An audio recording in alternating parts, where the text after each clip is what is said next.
Di wilayah pemukiman Alekseyevka, sebuah drone FPV milik Rusia berhasil menghancurkan kendaraan tempur lapis baja Kozak milik Ukraina.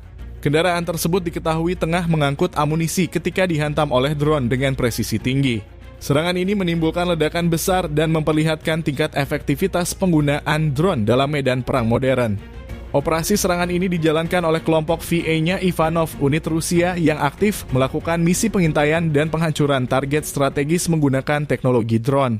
Aksi mereka menjadi bagian dari upaya militer Rusia untuk melemahkan pergerakan logistik dan persenjataan pasukan Ukraina di wilayah-wilayah rawan.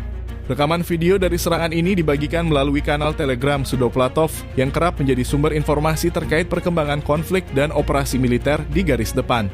Hingga kini belum ada konfirmasi resmi dari pihak Ukraina mengenai dampak penuh dari serangan tersebut.